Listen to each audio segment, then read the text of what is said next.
வணக்கம். காலையில ஃப்ரெஷ்ஷா எழுந்த நம்மள ரெஃப்ரெஷ் பண்றது காஃபி. அந்த காஃபி டெலிஷியஸா இருந்தாதான் அந்த நாளே நல்லா இருக்கும். டெலிஷியஸான காஃபிய காஃபிலீஷியஸ்னே சொல்லலாம். Yes, Coffeelicious coffee powder. Coffeelicious coffee powder எம்ஆர்பியை விட கம்மி பிரைஸை தான் சேல் பண்றாங்க. அதையும் MFCOFFEE22 அப்படின்ற கோடை யூஸ் பண்ணி நீங்க ஃபர்ஸ்ட் டே புக் பண்ணீங்கன்னாக்கா செல்லிங் பிரைஸை விட 5% டிஸ்கவுண்ட்ல தராங்க. ட்ரை பண்ணி பாருங்க. காஃபிலீஷியஸ் காஃபி பவுடர். காங்கிரஸ் நீங்க எடுத்துட்டீங்கன்னா வெறும் ஏ அப்படின்னா 3 தொகுதியில 3 தேர்தல் என்பது வெறும் 2 சீட்டு தான். 157 தொகுதி 40 பாராளுமன்ற தொகுதியிலையும் 157 தொகுதியில அவங்க இருக்காங்க. அல்டிமேட் மெஜாரிட்டி அவங்க தான் வருவாங்க. அப்படி பார்த்தா ஜேடியு நம்ம சொன்ன மாதிரி அவங்க மேக்ஸிமம் ஸ்ப்ரெட் 132 தொகுதியில அவங்க ஸ்ப்ரெட் இருக்கு. அவங்க 40 பாராளுமன்ற தொகுதியில அவங்களுக்கு பிரசன்ஸ் இருந்தது. இப்ப நீங்க பிஜேபியோட சேர்த்தா போஜ்பூர்ல மகதுல எல்லாம் பிஜேபி வந்து கை கொடுக்குது. கம்யூனிஸ்டுக்கு ஓட்டு போட்டு இருந்ததெல்லாம் இப்ப நல்லா குறையறதுக்கு வாய்ப்பு. ஏன்னா பீகார்ல சுத்தமா இல்லங்கிற மாதிரி தான் காமிக்குது. பிரசாந்த் கிஷோர் வீச்சை வந்து யாராலையும் சரியா கணிக்க முடியலங்கிறது தான் உண்மை. அன்பு டிஎன் டாக்ஸ் 24 மற்றும் சந்துரு டாக்ஸ் நேயர்கள் அனைவருக்கும் வணக்கம். நம்ம ஏற்கனவே சொன்ன மாதிரி TN talks 24 and Chandru talks 2 சேனலும் இணைந்து பீகார் எலெக்ஷனுக்காக ஒரு பயங்கரமான டீப்பான அனாலிசிஸ் பண்ணணும் அப்படின்னு நாங்கள் முடிவு பண்ணி ஆல்ரெடி 3 எபிசோட்ஸ் வந்து பண்ணியிருக்கோம். அந்த எபிசோட லிங்கையும் வந்து ரொம்ப டீப்பாவும் போறோம் அப்படின்ற மாதிரி சொல்லியிருந்தீங்க. ஸோ இன்னைக்கு வீடியோ வந்து நாங்கள் டிசைட் பண்ணியிருக்கோம். ரொம்ப ஷார்ட் அண்ட் கிறிஸ்பா தான் வச்சுக்கணும். பட் அதே சமயம் ரொம்ப ரொம்ப ரொம்ப டேட்டாக்குள்ள போய் உங்களையும் போர் அடிக்க வேணாம் அப்படின்னு நினைக்கிறோம். பட் ஒரு எலெக்ஷன் டேட்டா எல்லாமே டேட்டாவும் இருக்க போகுது, பட் நேர்களுக்கு ஒரு எங்கேஜிங்காகவும் இருக்க போகுது. குறிப்பாக இன்னைக்கு ரொம்ப ரொம்ப கலோக்கியலான டர்ம்ஸ் லாலு பிரசாத் யாதவ், நிதிஷ்குமார், இந்த கட்சி அந்த கட்சி யாரு என்ன அந்த மாதிரி நம்மளுக்கு தேவையான மசாலா மட்டும் தான் இந்த வீடியோல வந்து நம்ம பேச போறோம். இந்த வீடியோல ஆர்டிஃபிஷியல் நம்ம அனாலிசிஸ் எக்ஸ்பர்ட் ஷோ வந்து நம்ம வணக்கம் சொல்லி சந்திரசேகர் சார் விரைவில் இணைய போகிறார் அப்படின்னு நம்ம சொன்னோம். சொன்ன உடனே லேட்டா வந்தாலும் லேட்டஸ்டா கன் டைம் வரேன் அப்படின்ற மாதிரி சந்திர சார் ஜாயின் பண்ணிருக்காரு. வணக்கம் சார். No issue sir. நம்மளோட இன்னைக்கு வீடியோல வந்து இதுதான் சார். யாரு பீகார்ல எந்தெந்த ஸ்ட்ராங்கா இருக்கிறாங்க, ஓவராலா பாத்தீங்கன்னா இன்னைக்கு டேட்ல எலெக்ஷன் நடந்தா பாஜக கூட்டணி ஜெயிக்குமா இல்ல பாஜகவுக்கு எதிராக பார்க்க மாட்டோம். So over to you Parthasarathy sir. நாங்க வழக்கம் போல கேள்வி கணைகளை தொடுக்கிறோம். கேள்வி, யார் ஜெயிக்கிறதுக்கு வாய்ப்பு இருக்கு, யார் ஓவராலா ஸ்ட்ராங்கா இருக்கிறாங்க பீகார்ல? வணக்கம். ஸோ இப்போ வந்து இப்ப இருக்கிற நிலைமையில வந்து ஒரு இந்த பக்கமும் ஜெயிக்கலாம் அந்த பக்கமும் ஜெயிக்கலாங்கிற மாதிரி தான். இன்னும் ஒரு கிளியர் ட்ரெண்ட் டெவலப் ஆன மாதிரி தெரியலங்கிற மாதிரி தான் தெரியறது. அதுக்கான சில டேட்டாக்களை நான் காமிக்கிறேன். ஏன்னா சில பேர்லாம் வந்து பிஜேபி கூட்டணி ஜெயிக்கும் அப்படின்னு சொல்றாங்க, சில பேர் வந்து லாலு கூட்டணி தான் ஜெயிக்கும் அப்படின்னு சொல்றாங்க. இன்னும் ஒரு கிளியர் ட்ரெண்ட் ஃபார்ம் ஆகல. இப்போ வந்து சொல்றாங்க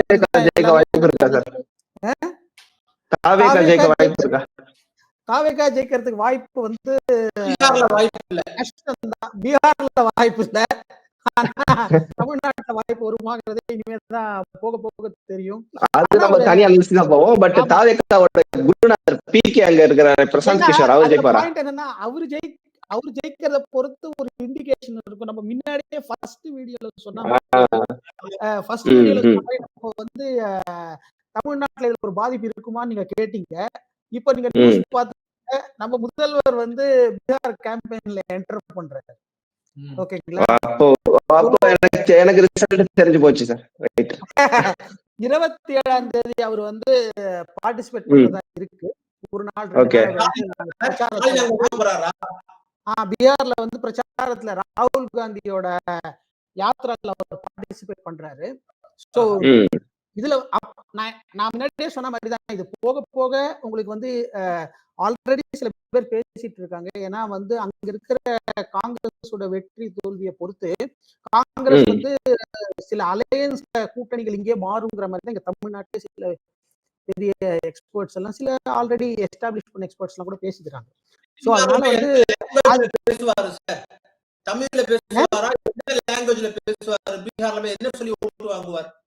அவரு நின்னாலே ஓட்டு விழுங்கிற மாதிரி தான் அவர் முக்கிய காமிச்சாலே நான் வந்து டிஎன் டாக்ஸ் நேயர்களுக்கு வெளிப்படையாக இந்த இடத்துல நான் சொல்ல விரும்புறேன். ஸ்டாலின் அவர்கள் அங்க போயிட்டு பீகாரி மொழியில சரளமா மட்டும் ஒரு கரெக்டா 2 பழமொழியை சொல்லிட்டாருன்னா, நான் டிக்கெட் எடுத்துன்னு போய் பீகார்ல ரெசிடென்ட் ஆகி அங்க ஓட்டு உரிமை வாங்கி நான் ஸ்டாலினுக்கு ஓட்டு போட்டு வந்துடுறேன் சார். ரைட், அந்த சேலஞ்ச் அவர் எடுத்துப்பாருன்னு நினைக்கிறேன்.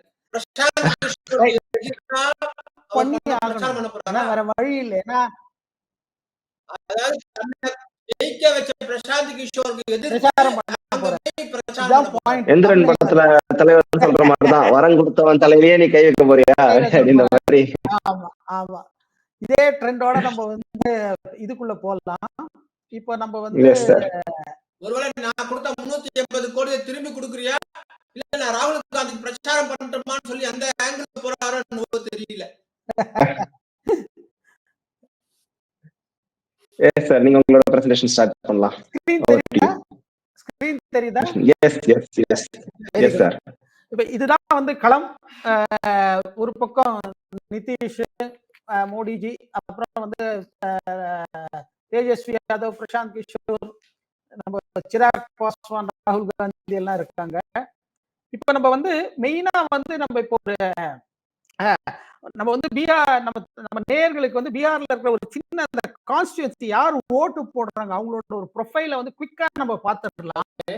இப்போ பெருசா ஒரு ப்ளூ தெரியுது பாருங்க. பீகார்ல வந்து நம்ம ஹிந்துஸும் இஸ்லாம் இவங்க தான் கிட்டத்தட்ட வந்து ஒரு 85-90% வரைக்கும். இதெல்லாம் வந்து ரொம்ப கம்மி. ஆக்சுவலா அடியில இருக்கு, நமக்கு தெரியாத அளவுக்கு இருக்குங்க. அடியில சின்னதா 3 லைன் மாதிரி இருக்கும் பாருங்க. வந்து ஹிந்துஸ்ங்க, ஒரு 18% முஸ்லிம்ஸ். சோ கிட்டத்தட்ட 98% அந்த 18% தான் எல்லாரும் டார்கெட் பண்ண போறாங்க. இப்ப எல்லாரும் டார்கெட் பண்ணிட்டு இருக்காங்க. இத வந்து நம்ம பாப்புலேஷன்ல பாத்தீங்கன்னா அதே மாதிரி வந்து பீகார் வந்து காஸ்ட் கால்குலேஷன்ல ரொம்ப இதுவா சொல்லுவாங்க. ஆனா எல்லா ஊர்லயும் அப்படிதான் வச்சுக்கோங்க. காஸ்ட் இல்லாம எந்த ஊர்லயுமே எதுவுமே நடக்காது. ஆனா அங்க வந்து ஃபார்வர்ட் காஸ்ட் வந்து கிட்டத்தட்ட வந்து 15%. அப்புறம் ஓபிசி வந்து 27%. நம்ம இங்க வந்து எம்பிசி அப்படிம்போம் தமிழ்நாட்டுல. அங்க வந்து எக்ஸ்ட்ரீம்லி பேக்வர்ட் கிளாஸ் இபிசி அப்படிம்பாங்க. அது வந்து 36%. தலித்ஸ் வந்து கிட்டத்தட்ட 20%. சோ இதுதான் மேஜர் ஒரு தமிழ்நாட்டோட டெமோகிராஃபி மாதிரி தானே சார் இருக்கு. ஓவராலா பார்க்கும்போது 27% ஓபிசி எம்பிசி அதெல்லாம் பார்க்கும்போது அந்த தலித்தோட பர்சன்டேஜ் நீங்க பார்க்கும்போது தமிழ்நாடு மாதிரி தான் இருக்கு. அங்க வந்து இங்க கொஞ்சம் இந்த காஸ்ட் சைஸ் பாத்தீங்கன்னா இங்க வந்து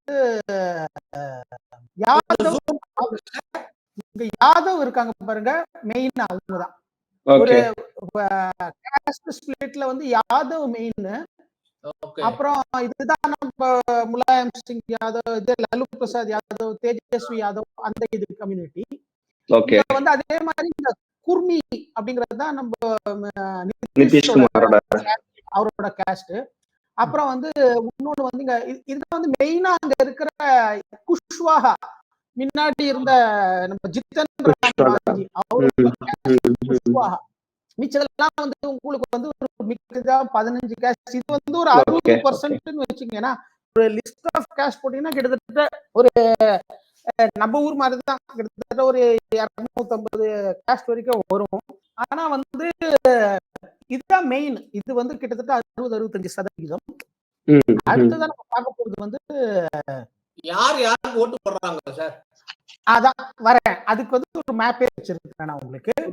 இதான் வந்து நம்ம இந்த 18% முஸ்லீம் சொல்றோம் இல்லையா, அவங்களோட டிஸ்ட்ரிக்ட் வைஸ் ஸ்பிளிட் இதுதான்.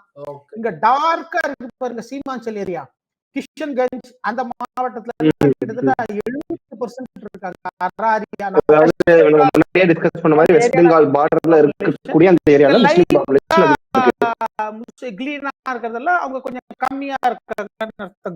அங்கெல்லாம் 11% தான். நவாடா 11%. இந்த மாதிரி அதாவது எங்கன்னா இந்த ஜார்க்கண்ட், வெஸ்ட் பெங்கால், அப்புறம் வந்து நீங்க சொன்னீங்க நேபாள் பத்தி கேட்டீங்க. நேபாள் பார்டர்லயே அவங்க நிறைய இருக்காங்க. உத்தரப்பிரதேஷ் சைட்ல இருக்காங்க அவங்க. ஓகே, நேர்களுக்கு ஒரு தகவல்.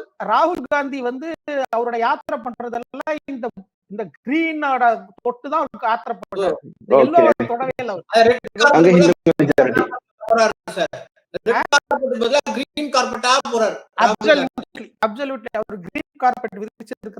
அதுலதான் போறாரு.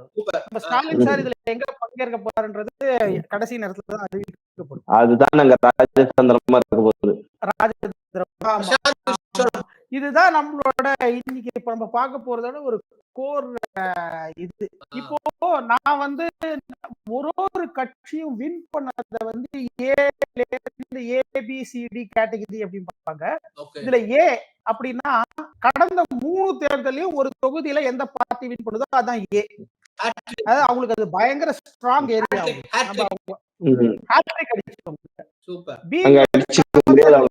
அவங்க அங்க அடிச்சுக்க முடியாது. பிங்கிறது வந்து கடந்த 2 தேர்தல் 15, 20 மாத்திரம். சிங்கிறது வந்து 10லயும் 20லயும் வின் பண்ணிருக்காங்க. 15ல கோட்டை விட்டாங்க. டில வந்து கடைசி 20ல மாத்திரம் வின் பண்ணிருக்காங்க. இதுதான் மெயின். இஎஃப்ஜிங்கிறது 20க்கு வின் பண்ணதுதான். ஜிங்கிறது தான் இருக்கிறதுலே மோசம். கடந்த 2 தேர்தலையும் தோத்துட்டாங்கன்னு அர்த்தம். இப்ப இதுல பாத்தீங்கன்னா 243 தொகுதிகள், 40 பாராளுமன்ற தொகுதிகள், 38 டிஸ்ட்ரிக்ட், 6 ரீஜன் இப்படி இருக்கு இல்லையா?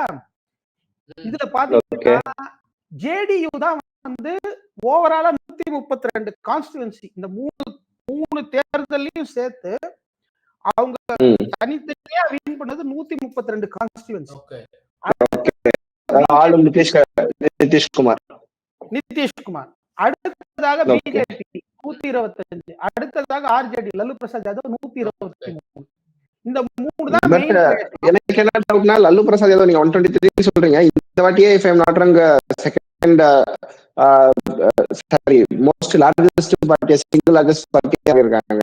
பிளஸ் லாஸ்ட் டைமும் அவங்க வந்து 40 to 50 சீட்ஸ் வாங்கினீங்க ஆகும். லாஸ்ட் 2 தேர்தல சேர்த்துனாலே இந்த நம்பர் வந்து இருக்கும். இல்ல அப்படி இல்ல. அதாவது எப்படின்னா இப்ப ஒரே தேர்தல் ஒரே தொகுதியில 3 தடவை ஜெயிச்சாங்கன்னா அது ஒரு தொகுதியா தான் கனெக்ட் ஆகும். ஓகே ஓகே ஓகே ஆங்கிலத்துல சொல்றது நம்ம. அதாவது இந்த கட்சிக்கு எவ்வளவு ஸ்ப்ரெட் இருக்கு இந்த மேப்ல காமிக்கும் போது உங்களுக்கு அது ரொம்ப தெளிவா புரியும். அது வந்து உங்களுக்கு ஆச்சரியமா கூட இருக்கும். அதாவது நான் என்ன புரிஞ்சுக்கிறேன்னா 243 தொகுதியில நிதிஷ்குமார் வந்து 132 தொகுதி ஜெயிச்சிருக்காருன்னு சொல்றீங்கன்னா மீதி இருக்கும் வாழ்க்கையில ஜெயிச்சது இல்ல அப்படின்ற மாதிரி புரிஞ்சுக்கலாம். கடந்த 3 தேர்தல் அதுக்கு முன்னாடி எப்பயாவது ஜெயிச்சிருக்கலாம். தேர்தல் ஜெயிச்சது கடந்த 3 தேர்தல் ஜெயிக்கிறதுக்கு வாய்ப்பு இல்ல. ஒண்ணு அப்படி இருக்கலாம், இல்ல அது வந்து கூட்டணி கட்சிகளோட இருக்கலாம். அது வந்து பிஜேபி கிட்ட இருக்கலாம், அதே மாதிரி வந்து ஆர்ஜேடி காங்கிரஸ் கிட்ட இருக்கலாம். அந்த மாதிரி அதையும் நம்ம பார்க்க போறோம். இதுல பாத்தீங்கன்னா மத்தவங்க எல்லாம் காங்கிரஸ் 36 தான் வின் பண்ணி இருக்கிறாங்க. மத்தவங்க எல்லாம் ரொம்ப கம்மி. சிபிஐஎம்எல் ஒரு 12, மிச்சதெல்லாம் ஒரு டிஜிட்ல தான் வின் பண்ணி இருக்காங்க.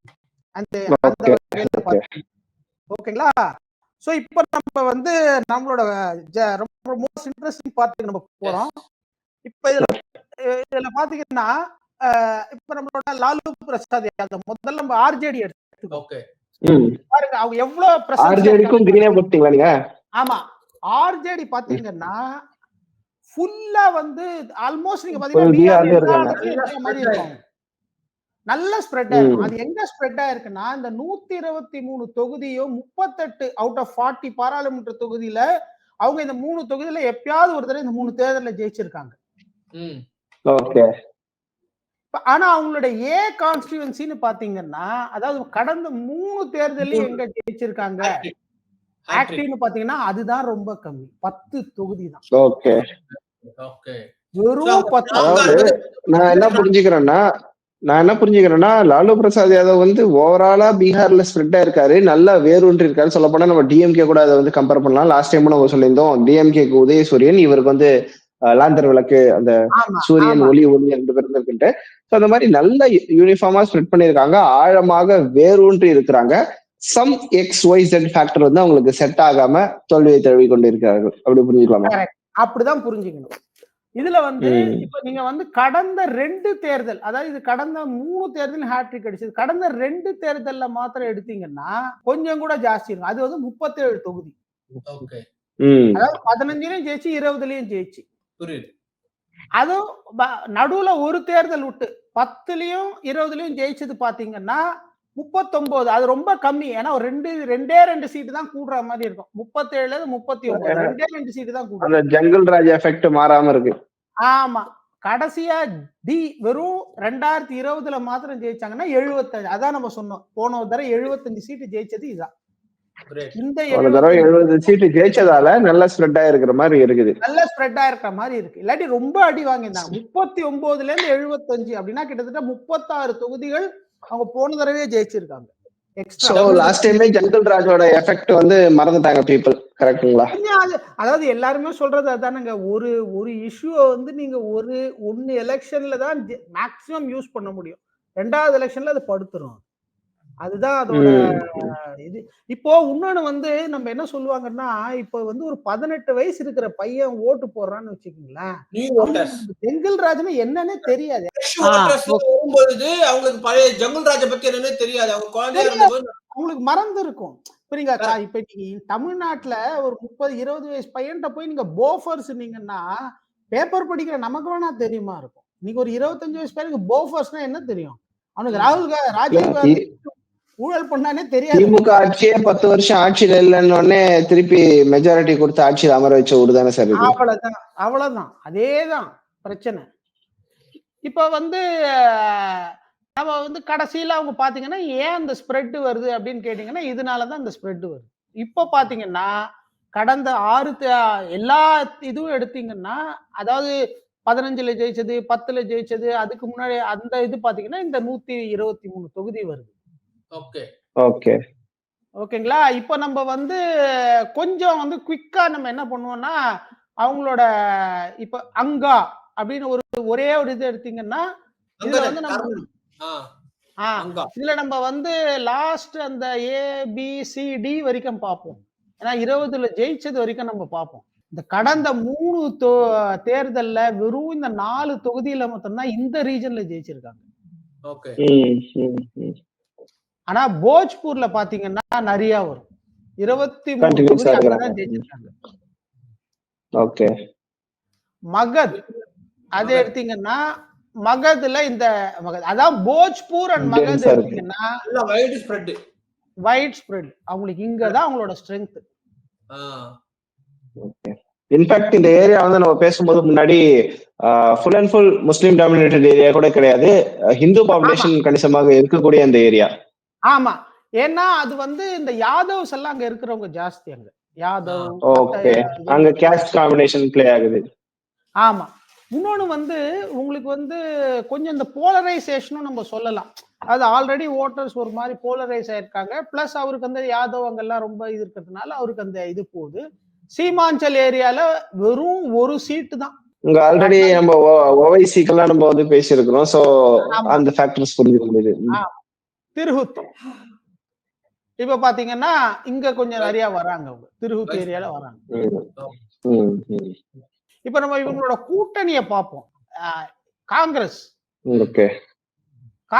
எடுத்துக்கிட்டீங்கன்னா இதான் காங்கிரஸோட ஸ்ப்ரெட். சோ அந்த கிரீன் காரிடார்ல வந்து அவங்க கொஞ்சம் கணிசமா கான்ட்ரிபியூட் பண்றாங்க. சீமாஞ்சல் ஏரியாலயும் மகாத் ஏரியாலயும் நீங்க பாத்தீங்கன்னா கொஞ்சம் கான்ட்ரிபியூட் பண்றாங்க. சீமாஞ்சல் ஏரியால கான்ட்ரிபியூட் பண்றாங்க. இப்போ நம்ம வந்து ஆனா காங்கிரஸ் நீங்க எடுத்துக்கிட்டீங்கன்னா வெறும் அப்படின்னா 3 தொகுதியில 3 தேர்தல் வெறும் 2 சீட்டு தான். சீமாஞ்சல் ஏரியால தாக்கூர் கஞ்சுன்னு கிஷன் கஞ்சுன்னு ஒரு ஏரியா. அங்கதான் இருக்கிறதுல முஸ்லீம் பாப்புலேஷன் ஜாஸ்தி. ஆல்மோஸ்ட் 70% கிஷன் கஞ்ச். அப்புறம் இன்னொன்னு வந்து கஸ்பா. இந்த 2 தொகுதி மாத்திரம் தான் காங்கிரஸ் வந்து கடந்த 3 தேர்தலும் ஜெயிச்சிருக்கு. நம்ம காங்கிரஸ பத்தி நிறைய பேசணும்னு அவசியம் இல்லை சார். ஏன்னா அது ரொம்ப ஒரு ஷார்ட் லிவ்ஸ் பண்ணதா இருக்கு. நான் விருப்பப்படுறது நிதிஷ்குமார் வந்து எப்படி பெர்ஃபார்ம் பண்ணிருக்காங்கன்ட்டு. அதுக்கு முன்னாடி ஒரு சின்ன இது பார்ப்போம். நம்ம இங்க வந்து இப்ப காங்கிரஸ் ஆர்ஜேடி ரெண்டுத்தையும் நீங்க சேர்த்தீங்கன்னா அவங்களோட பலம் என்ன? இப்ப பாருங்க 157 தொகுதி 40 பாராளுமன்ற தொகுதியிலையும் 187 தொகுதியில அவங்க இருக்காங்க. அல்டிமேட் மெஜாரிட்டி அவங்க தான் வருவாங்க அப்படி பார்த்தா வருவாங்க. அப்புறம் நம்ம வந்து அவங்களோட கூட்டாளிகள் சிபிஐ, சிபிஐஎம், சிபிஐஎம்எல் இது எல்லாத்தையும் சேர்த்தானா 167 167 தொகுதியில அவங்களுக்கு பிரசன்ஸ் இருக்கு. So which is more than enough for a majority. ஆனா இதுல வந்து நம்ம இதெல்லாம் அதாவது இது அவங்களோட பிரசன்ஸ் இருக்கு. பட் ஏபிசிடின்னு எடுத்தோம்னா கொஞ்சம் கூட கம்மியா இருக்கும். இல்ல நீங்க பிரசன்ஸ்ன்றது எப்படின்னா அங்க உங்களுக்கு ஒரு ப்ராப்பரான கட்டமைப்பு இருக்கு, உங்களுக்கு ஒரு பூத் கமிட்டி இருக்கு, ஆளுங்க இருக்காங்க, வேலை செய்யறதுக்கான இருக்காங்க. அதை மீண்டும் வெற்றி வாய்ப்புள்ள தொகுதியாக மாத்துறதுக்கு அவங்களுக்கு அதிக நேரம் எடுக்காது. அதுதான் பாயிண்ட். இப்போ உண்மையா அவங்களுக்கு வந்து ஏபிசிடி அதாவது 4த்துலயும் ஜெயிச்சது பாத்தீங்கன்னா 110 தான். அதுதான் அவங்களோட போன லாஸ்ட் இயரோட தொகுதி இது. ஆனா அவங்க 40 ஒரு 20 சீட் எக்ஸ்ட்ரா நீங்க ஃபோக்கஸ் பண்ணீங்கன்னா முடிஞ்சிடும். 20 சீட். ஆனா இப்ப நீங்க பாத்தீங்கன்னா வெறும் வந்து போஜ்பூர் மஹதில் தான். இங்க சீமாஞ்சல் ஏரியால கூட கொஞ்சம் கம்மி தான், கொஞ்சோண்டு தான். பட் சீமாஞ்சல் ஏரியால ஆப்போசிட்ல இருக்கக்கூடிய நிதிஷ்குமார் அண்ட் பிஜேபி பெர்ஃபார்மன்ஸ் எப்படி இருக்கு சார்? பாத்துரும். இப்ப அததான் பார்க்க போறோம் நம்ம. ஏன்னா அங்க ஆல்ரெடி நீங்க ஓவைசிக்கு தான் நீங்க கொடுத்திருந்தீங்க. சோ சீமாஞ்சல் ஏரியால ஆப்போசிட் பார்ட்டிக்கான ஸ்கோப் என்ன? நம்ம இப்ப ஜேடியு பாத்துருவோம். Yes sir. ஜேடியு நம்ம சொன்ன மாதிரி அவங்க மேக்ஸிமம் ஸ்ப்ரெட் 132 தொகுதியில அவங்க ஸ்ப்ரெட் இருக்கு. அவங்களுக்கு 40 பாராளுமன்ற தொகுதியில அவங்களுக்கு பிரசன்ஸ் இருந்தது. ஓகேங்களா? சோ அதுதான் நமக்கு தெரியுது. நீங்க பாருங்க அவங்களுக்கு ஒரு காலத்துல அவர் ஏன் போஜ்பூர் மஹதில கூட ஒரு பிரசன்ஸ் இருக்குன்னா அவர் மாத்தி மாத்தி கூட்டணி அமைப்பாரு. ஒரு வருஷம் லாலு, ஒரு வருஷம் இவரு பிஜேபி. 2015ல வந்து லாலு அண்ட் கோவோட ஒரு கூட்டணி அமைச்சது அப்படின்றது ரெண்டு பேருக்குமே அந்த நம்பர்ஸ் இன்க்ரீஸ் பண்றதுக்கு ஒரு ரீசனா இருந்திருக்கும். ஆமா, நிதிஷ் வந்தா வெற்றி நிச்சயம். இல்ல உள்டாவா சொல்லாங்க, வெற்றி இருக்கும் பக்கத்தில் நிதிஷ் இருப்பார். அப்படிதான் கரெக்ட், அப்படிதான் எடுத்துக்கணும். ராமதாஸ் நடுவுல அப்படி இருந்தார்ல, அவர் அமைக்கும் கூட்டணி தான் வெற்றி கூட்டணி அப்படின்ற மாதிரி. ஆமா, அதாவது அவர் வந்து இந்த அந்த அந்த ஒரு காத்து எந்த பக்கம் அடிக்கிறதுங்கிறது கரெக்டா புரிஞ்சு செயல்படுறவரு.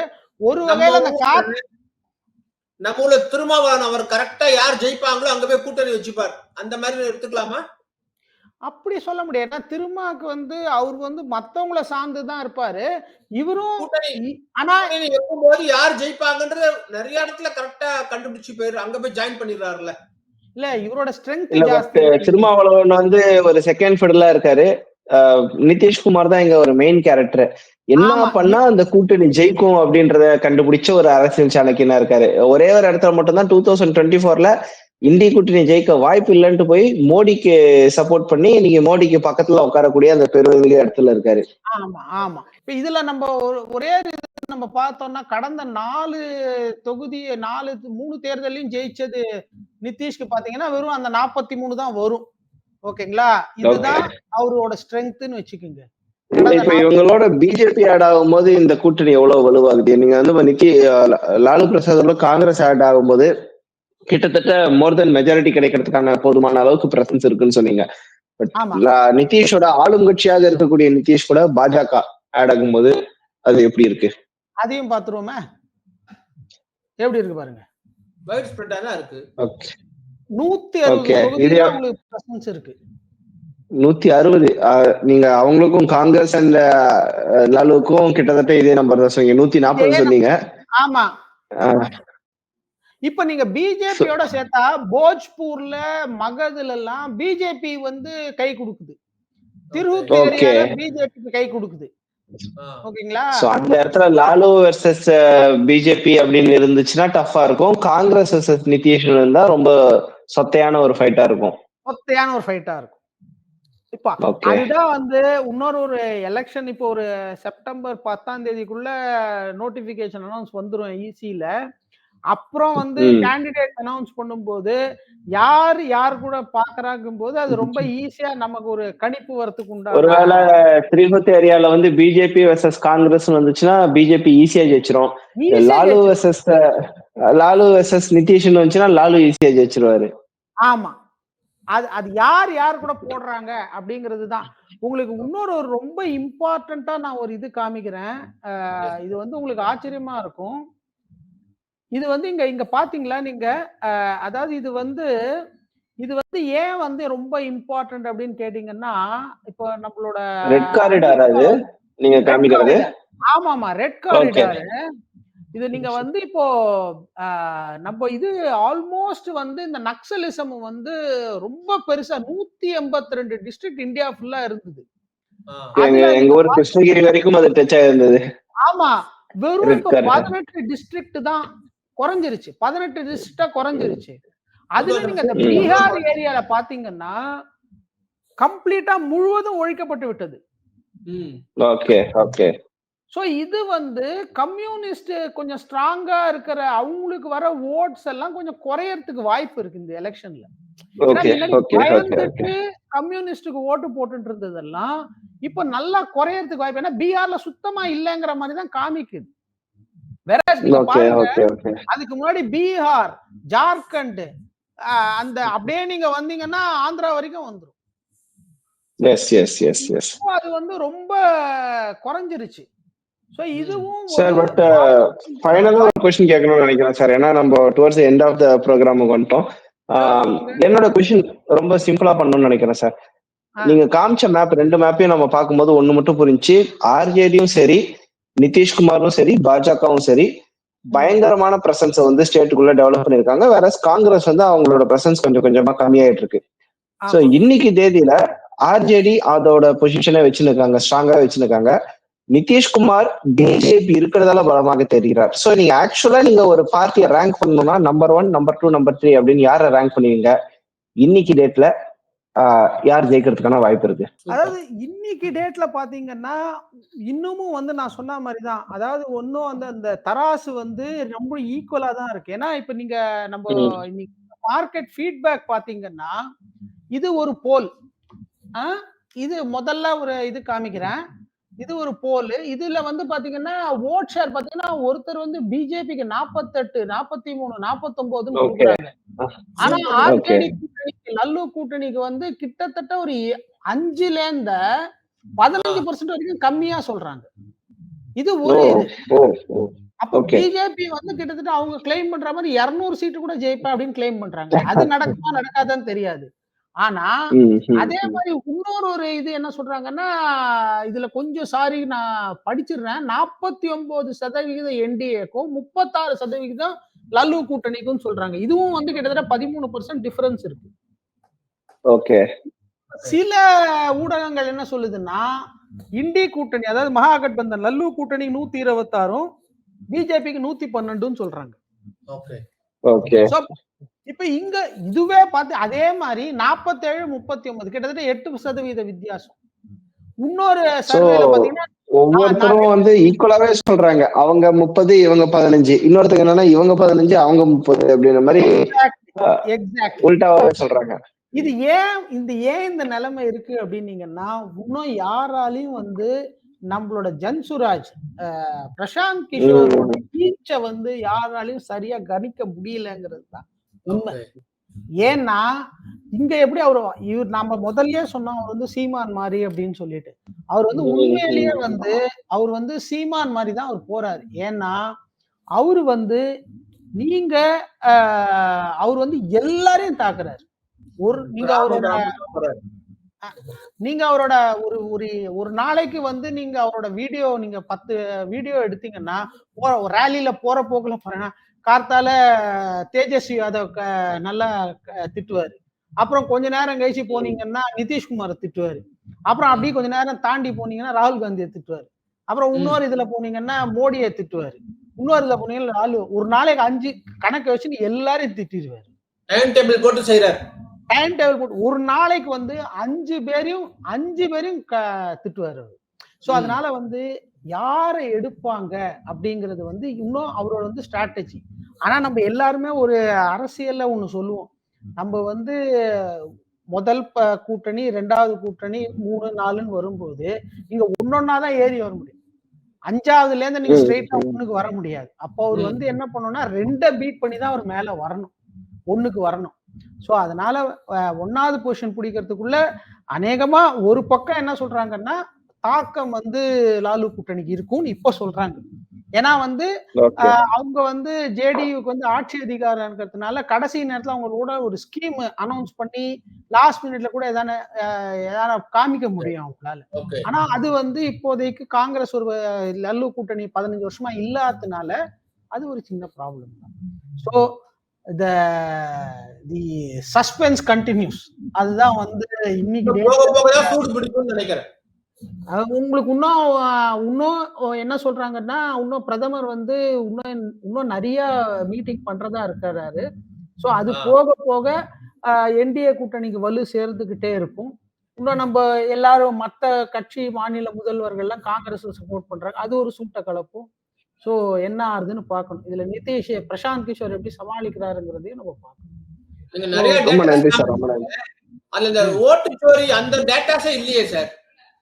ஓட்டுச்சோரி ஆல்ரெடி கொஞ்சம் நமுத்து போன மாதிரி தான் அது ஒண்ணு. எல்லாம் எல்லாத்தையுமே கவுண்டர் பண்ணிட்டாங்க. சுப்ரீம் கோர்ட் ஓட்டுச்சோரியே சோரி ஆயிடுச்சா? அவ்வளவுதான். நான் இப்ப வந்து உங்களுக்கு காமிக்கிறேன். இன்னி வரைக்கும் சுப்ரீம் கோர்ட் அதுதான் கேட்டிருக்காங்க. ஏன்பா உங்க இவ்வளோ சத்தம் போட்டீங்க, உங்களோட பூத் ஏஜென்ட் ஒரு கம்ப்ளைண்ட் கூட ஃபைல் பண்ணலையே. அதான் கேட்டிருக்காரு நேத்து சுப்ரீம் கோர்ட்ல. நீங்க பூத் ஏஜென்ட் எதிர்கட்சிகள்ல இருந்து ஒரு கம்ப்ளைண்ட் கூட நீங்க ஃபைல் பண்ணல. அப்ப நீங்க என்ன பண்றீங்கன்னு கேட்டிருக்காங்க. உங்களுக்கும் உங்க வாக்காளர்களும் என்ன கனெக்ட் இருக்குன்னு கேட்டிருக்காங்க. சோ அதனால வந்து உண்மையிலேயே அது அடியில வந்து அது போய் சேரலங்கிறது தான் உண்மை.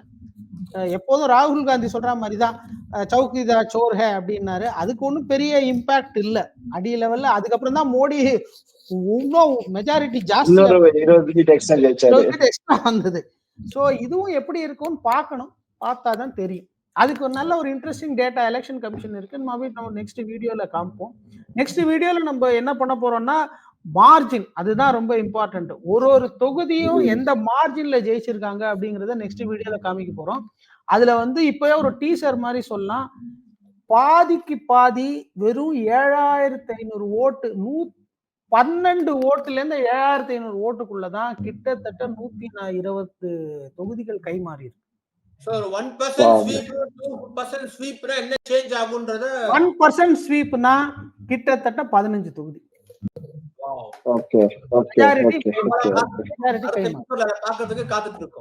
சூப்பர். அதே very interesting time ahead. Very interesting time ahead sir. Thank you. ஆக்சுவலா இந்த வீடியோ வந்து ரொம்ப ஷார்ட்டா இருந்துச்சு. அதே மாதிரி கிறிஸ்பாவும் நம்ம பண்ணியிருந்தோம். நம்ம பர்ஃபெக்டான அஜெண்டாவை முன்னாடியே மக்களுக்கு சொல்லிட்டு அண்ட் லாஸ்ட் வரைக்கும் அந்த அஜெண்டாவோட ஸ்டிக் பண்ணிட்டு ரொம்ப ஷார்ட் அண்ட் கிறிஸ்பா வந்து பண்ணியிருந்தோம்.